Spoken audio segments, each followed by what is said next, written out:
В городе Минеральные воды Ставропольского края прошел 4-й бизнес-форум «Инвестируй в Кавказ», собравший на единой площадке для диалога представителей бизнеса и институтов государственной власти в Северо-Кавказском федеральном округе.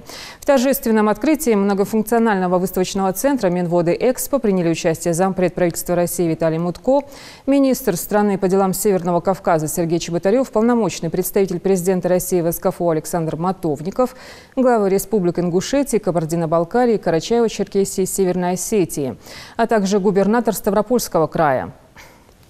После официальной части мероприятия состоялась панельная дискуссия, в рамках которой Виталий Мутко подчеркнул, что Кавказ – это геостратегический регион, и инвестиции направлены на реализацию тех целей, которые сейчас определены государством до 2024 года.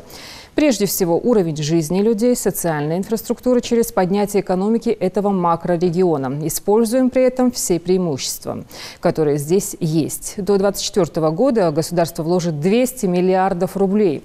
В ходе дискуссии прозвучал вопрос привлечения частных и госинвестиций в Ингушетию. Махмуд-Али Калиматов в этой связи ответил, что вклады государства и частных инвесторов в регион неоценимы. В качестве примера он привел успешный проект «Сад-гигант Ингушетия», который развивает агропромышленный комплекс региона, но вместе с этим добавил, что без государственной поддержки не представляется возможным что-либо сделать. Государство вложит по национальным проектам только в регионы Северного Кавказа 200 миллиардов рублей. Наши инвестиции будут направлены на поддержку малого бизнеса, на создание туристического потенциала, инвестиции в инфраструктуру, аэропорт, дороги. Особенность здесь такова, что 42% уже сегодня работает в малом бизнесе.